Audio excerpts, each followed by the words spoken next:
যদি কোনো কর্মকর্তার সরকারি টাকায় না পোষায়, চাকরি করার দরকার নাই। শুনেছি স্থানীয় সাবেক চেয়ারম্যান মেম্বারদেরকে মোটা অঙ্কের কিছু টাকা দিয়ে 100 টাকার কাজের মধ্যে 20 টাকা তাদেরকে দেওয়া হয়, তারপরে উনি 20 টাকার কাজ করেন আর 60 টাকা কন্ট্রাক্টর পকেটে ভরেন। এ ব্যবসা চলবে না। যে নেতার পকেটে টাকা যাবে খারাপ কাজ করানোর জন্য, সে নেতা আমার সাথে রাজনীতি করতে পারবেন না। অফিস আদালতে কোনো কাজ করতে গেলে যদি আপনার কাছে কেউ উৎকোচ দাবি করেন, ঘুষ চান, তোলাবাজি করেন চান, দয়া করে আমাদেরকে জানাবেন। আমরা সেগুলোর সমূল উৎপাটন করব। যদি কোনো কর্মকর্তার সরকারি টাকায় না পোষায়, চাকরি করার দরকার নাই। যদি কোনো দলের নেতাদের দল করতে এসে কোটি কোটি টাকার মালিক হওয়ার স্বপ্ন থেকে থাকে, তার দল করার দরকার নাই। আমরা দায়িত্ব নিয়েছি এই সমাজ ব্যবস্থা পরিবর্তন করার জন্য। আমরা দায়িত্ব নিয়েছি শৈলকুপাকে শান্ত রাখার জন্য। আমরা দায়িত্ব নিয়েছি শৈলকুপাতে সুখী সমৃদ্ধ শৈলকুপা গড়ে তোলার জন্য। আমরা নির্বাচনী জনসভাগুলোতে বলেছি শৈলকুপাকে আমরা একটি রোল মডেল হিসাবে গড়ে তুলতে চাই। আমরা সেই পথে, সেই দায়িত্ববোধের জায়গা থেকে বলছি আমাদের টিম প্রস্তুত আছে। আপনারা আমাদেরকে সহযোগিতার জন্য প্রস্তুত আছেন কিনা একটু হাত তুলে জানান। অসংখ্য ধন্যবাদ। আপনারা দীর্ঘক্ষণ ধরে আজকের এই গণসংবর্ধনা অনুষ্ঠানে সকাল থেকে এসেছেন, মা বোনেরা এসেছেন, হরিজন সম্প্রদায় এসেছেন, সনাতনী ধর্মাবলম্বীরা এসেছেন, বিভিন্ন শ্রেণী পেশার মানুষ এসেছেন, রাজনৈতিক কর্মী এসেছেন, কৃষকরা এসেছেন, শ্রমিকরা এসেছেন, শিক্ষক এসেছেন, সাংবাদিক বন্ধুরা এসেছেন। সকাল থেকে রোজা রমজানের দিনে এই গরমের মধ্যে আপনারা যে কষ্ট করেছেন, আপনাদের এই ভালোবাসার ঋণ পরিশোধ করার মতো যথেষ্ট সামর্থ্য আমার নেই। আপনাদের ভালোবাসার ঋণ পরিশোধ করার জন্য আমি আপনাদের কাছে প্রথমেই বলেছি, আজন্মে ঋণে দায়বদ্ধ হয়ে গেছি বলেই আমি আপনাদের সাথে থাকব, আপনাদের পাশে থাকব, সংকটে আপনাদের সামনে থাকব, সুখের সময় আপনাদের পিছনে থাকব। আমি আপনার শয়নে স্বপনে জাগরণে সবসময় পাশে থাকব, এই প্রত্যয় ব্যক্ত করছি। আমি নির্বাচনের পরের দিন জরুরি কাজে ঢাকাতে চলে যেতে হয়েছিল, রাজনৈতিক কাজেই। শপথ অনুষ্ঠান নিয়ে বিভিন্ন কাজ ছিল। পরের দিন চলে যাওয়ার কারণে আপনাদের কাছে করজোড়ে ক্ষমা প্রার্থনা করছি। তারপরে 17 তারিখে শপথের পরের দিন আসার উচিত ছিল, কিন্তু আপনারা জানেন সঙ্গত কারণে নতুন সরকার, অনেক কাজ থাকে, সেই কাজ ফেলে আমি ছুটি পাইনি।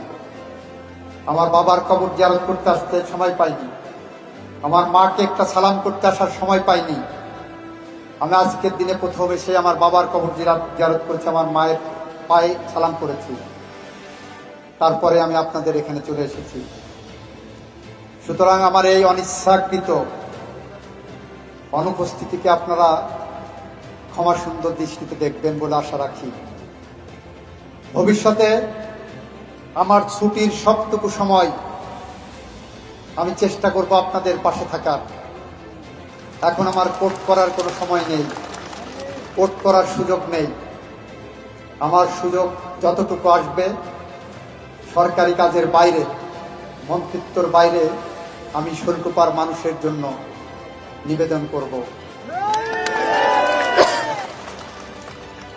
আপনাদের স্ব ইউনিয়নে আমাদের বিএনপির একটি ইউনিট আছে, বিএনপি নেতৃবৃন্দ আছেন, তাদের কাছে আগামী 15 দিনের মধ্যে আপনাদের স্ব ইউনিয়নের উন্নয়নমূলক কাজের তালিকা আপনারা স্ব-দায়িত্বে পৌঁছে দেবেন।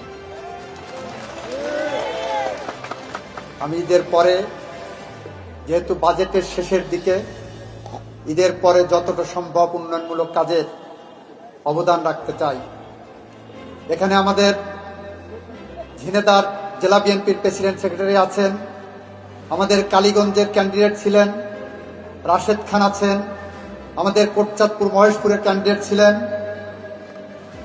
রনি আছে। আমরা তাদেরকে সাথে নিয়ে গোটা ঝিনেদা জেলার উন্নয়নের রূপকল্প তৈরি করতে চাই।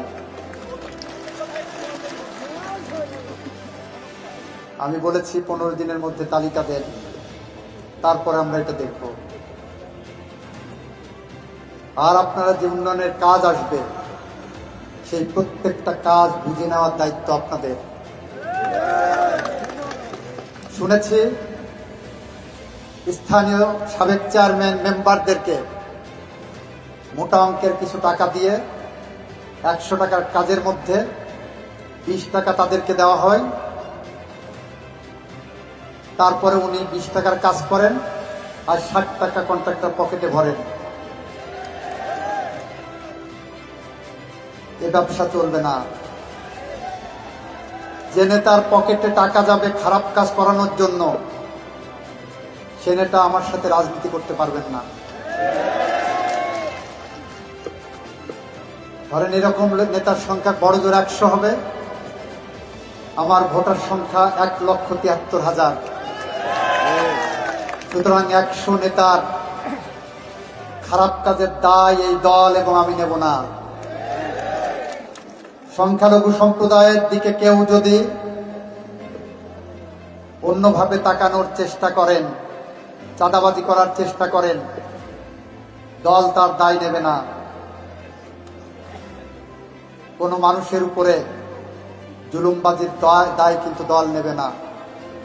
আমরা সুশাসন প্রতিষ্ঠা করতে চাই বলেই আপনাদেরকে যে অঙ্গীকার দিয়েছিলাম সেই অঙ্গীকার আমরা রক্ষা করতে চাই।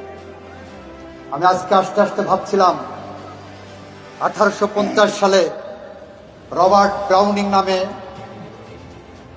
ব্রিটিশ এক কবি